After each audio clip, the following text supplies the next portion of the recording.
Well, we've arrived at Hiva after a early start, about anchor up about 6:30 in the morning, actually about 6 o'clock in the morning, and just a fast reach with the motor running as well across the 41 mile of water here to Tahuata, Hiva. And as soon as we arrived, it was like jump in the dinghy, rush over to the gas station, get some diesel, make 3 trips back and forth. Then after that, get a rental car, come whipping over here, and now we're doing the thing here up in the cemetery, trying to find Gauguin's burial place. And Jacques Brel as well. Yeah, Jacques Brel also is here somewhere hanging out together. But so far, I mean, we just arrived. It's a very steep hill getting up here. It was a bit of a knuckle whitener to find our way up here. So we're looking. It's got to be around here somewhere. This one's got a lot of... No. Well-loved woman. Yeah. Anyway, here's the view. Looking down over the waterfront of Tahuata. The town is just behind the water there. And you can see, Carol, there is no place to get ashore there anymore. No, not really, I guess. No. And the place for the boat is around a corner over here, around a headland in another little bay. So, anyway, here's a walkway down. Yep. It looks like, there's more. See, there's more cemetery up there. So, yeah. Who knows?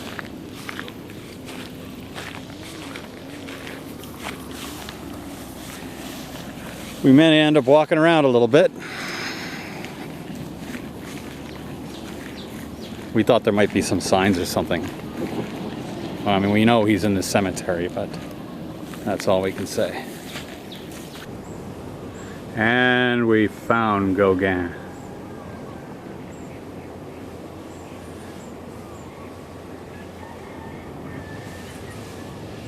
It's quite a character. Had what, a 14-year-old mistress? Yeah, when he was 55. When he was 55, and had a hell of a reputation for carousing and drunken revelry. Matter of fact, I think he was in trouble with the police and had been sentenced to go to jail for a bit when he died of syphilis. So there you go. Character. A lot of talent, no doubt. Yeah.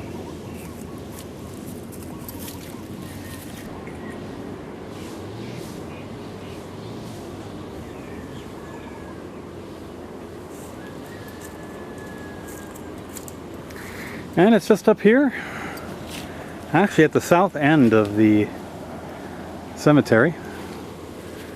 There's another quite a lively looking one over there, so we'll go and see if that's Jacques Brel. But I don't know if I feel like crawling through any more bramble bushes. Jacques Brel is not as well known to Canadians, I think, as Gauguin.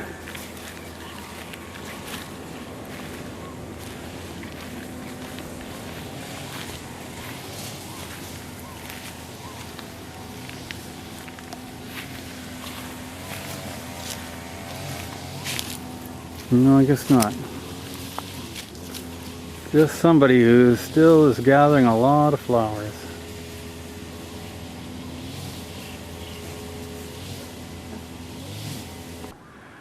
Well, we didn't find Jacques Brel, but you can see that this place has its own majestic beauty as well. So we're walking back down the little hill here to the car, the rental car, and then go and find some pizza. Yeah, I don't know where Jacques Brel is, and we must have covered 80% or more of the cemetery. And we looked at everything that was slightly ostentatious in some way. So maybe his gravesite is completely nondescript and we missed it. I don't know. Anyway, we tried. So yes, working like mad today, going like crazy as soon as we arrived until now. And now we're here at a small restaurant on the side of a hill. Beautiful scenery. And waiting for 6 o'clock. 6 o'clock when the people here are finished with the siesta. Anyway, tomorrow we'll be doing some more food provisioning now that we're full of diesel. And then I think we may just take off in the afternoon and go over to Tahuata. And thereby we'll be able to cut a day or two off of our itinerary and get a little bit more comfortable time that we can get to Tahiti. And maybe do some days where we're just sailing rather than having to motor like crazy the whole way. So, anyway, for now, relaxation time.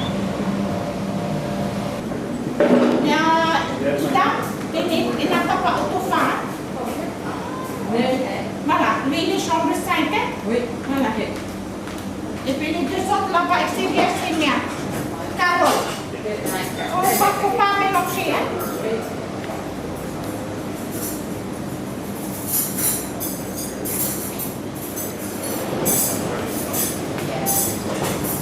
C'est magnifique.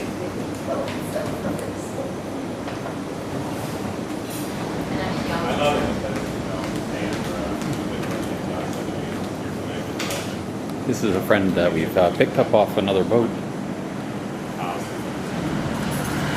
She came in translate for me, get in the room and all that. Yeah.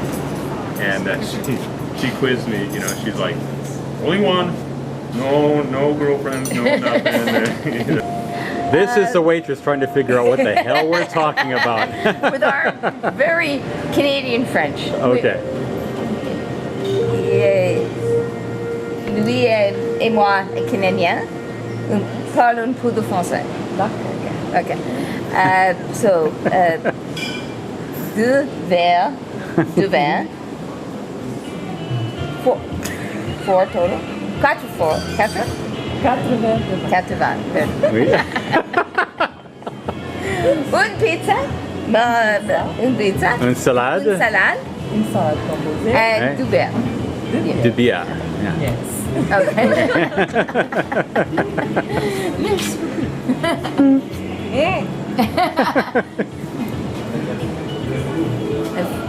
Le fleur. Ah. La fleur. La fleur. La fleur. That's right. Yeah. La fleur. Not the fleur. Oh. Plus bien. No, it's a No. pretty.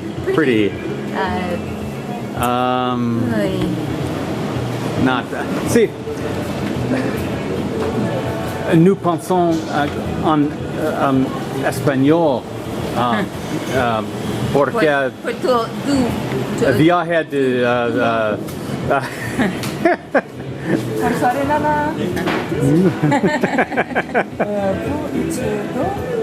Yeah. We're so Yeah, we have a car. What Vous avez une voiture? voiture? voiture. Oui. Oui. D'accord. Well, today is the 30th of April, and we are on our way to Puama'u on the northeastern part of the island for a little excursion. And look at this scenery. We've come down through the mountains, and it's been rather spectacular.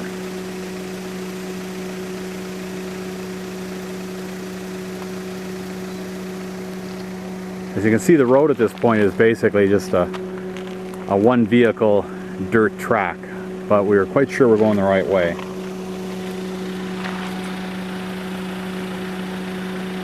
Going to see some tikis, some very old tikis, the oldest in the Marquesas. Just a quick shot here of the road as it goes across this saddle between these two very deep valleys. Yeah, it's looking almost, feels like you're looking almost straight down. It's amazing. Carol says, don't drive and video at the same time. It really is spectacular. I mean, it's just a drop off. Yeah, just a drop off. That's all.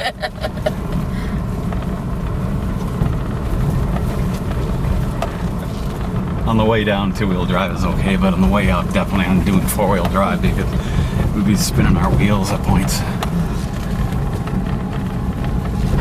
This is just spectacular. The scenery is incredible. I don't even think that that road leading to Racetrack Playa in Nevada was even this bad.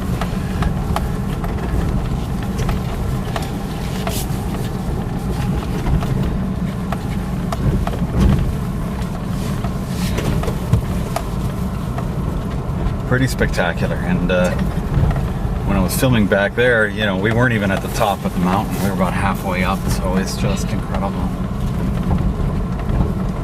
I don't know what the island that is up ahead. Yeah, it doesn't. They don't show it anything on this map. But... Well, we eventually found the village of Pa'ama'u, where these old tikis are supposed to be, in a 15-minute walk away from the soccer field. We think we found a soccer field, so it's all been very strange. Nothing is for sure. Look at these old stone walls. So I don't know, we're just going to follow the path and see where it goes, see if this is the path. We have no idea, really. You're supposed to pay a small fee at a local magazine, but it's closed now because it's a siesta. So, anyway, who knows? We'll just follow this and see if we get to where we're supposed to be. Well, we eventually found it. We found the spot. That path that we were on was not any kind of a path at all. Eventually what we did was just asked a bunch of people in French about how to get to the Tikis. Okay.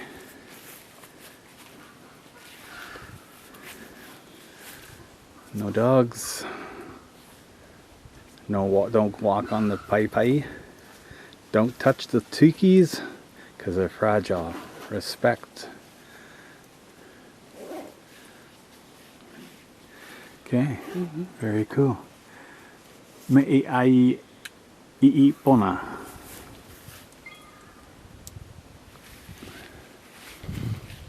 And here they are up there. Yeah, so first guy says, yeah, you know, you can go up the road. You don't have to walk from the soccer field on a path, which is what we had been told in the guidebook, which is nonsense. You can drive up there. So you drive on the road. Just keep turning right, he said. So it was pretty good advice as it went. Not perfect, but anyway, eventually we found somebody else. We asked him. He said, yeah, 300 meters up the road. We asked somebody else. He said, yep, 20 meters up the road. And sure enough, you're around the corner, and here it is. These tikis are very old. They're the oldest in the Marquesas. And of course, all the history and purpose and everything has been lost because of all the huge die-offs of the people here when exposed to the diseases from Europe. And this one tiki here that you see up there in the center is the largest tiki in existence, I believe.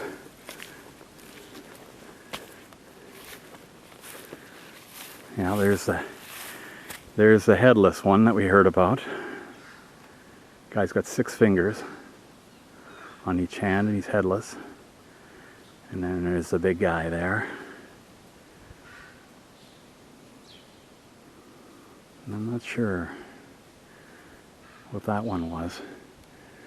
It was one about a woman who died in childbirth. I don't see that one. And here's a head.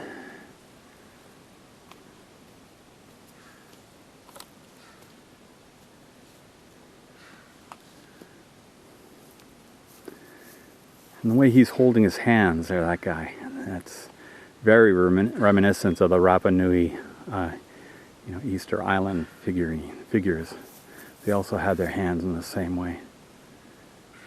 Very curious.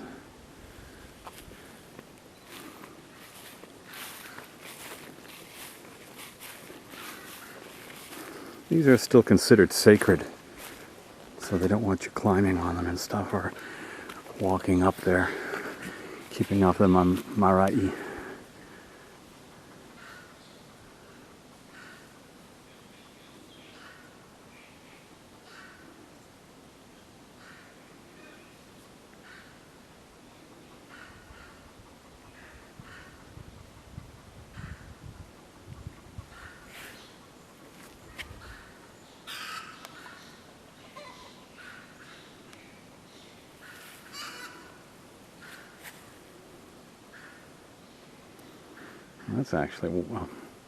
That's actually a figure of someone who's kind of crouching down, I think.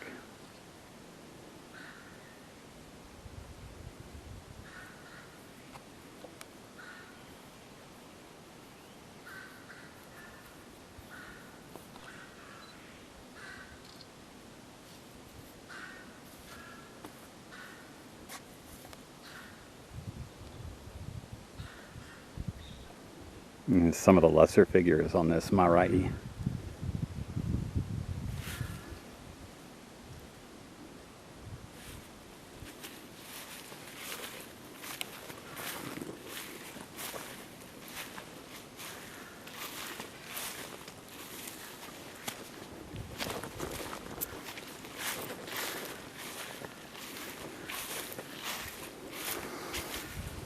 Well, I'm glad we finally found it. That was an awful long road. White knuckle road at some points, I must say, to get here. And to have made this trip and not found it would have been discouraging, knowing that we were close.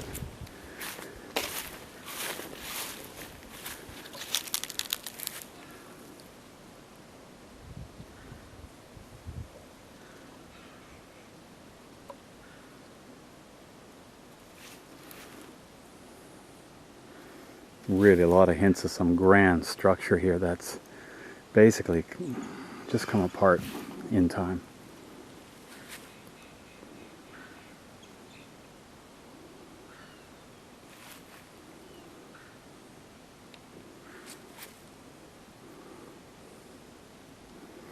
As we got closer and closer to the place, the people we asked knew more and more about what we were talking about.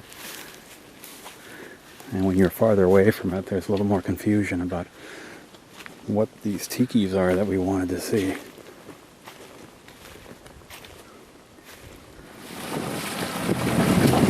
And it's May 1st. Prince Diamond says goodbye to the Anchorage Bay, I don't remember the name of it, at Tahuata.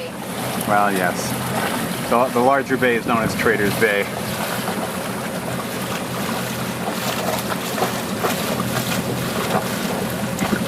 And that's Tahuata in the background, Hiva Oa.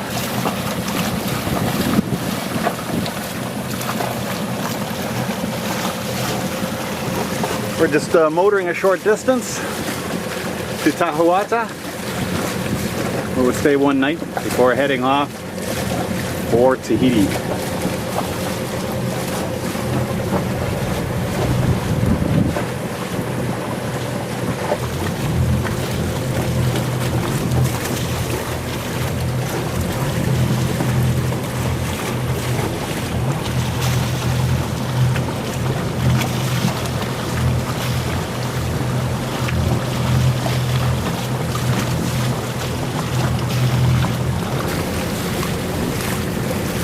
And just across the Canal de Baudelaire from Hiva Oa is Tahuata.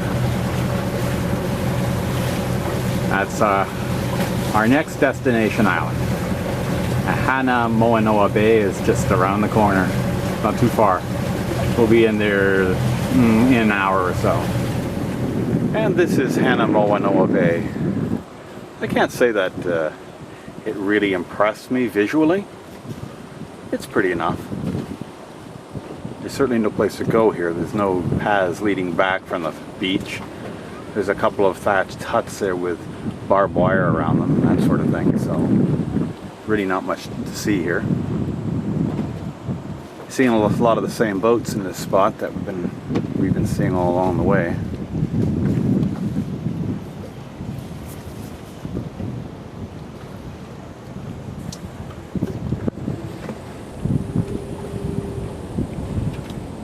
So we're just going to stay here the one night, and tomorrow we're off for Tahiti.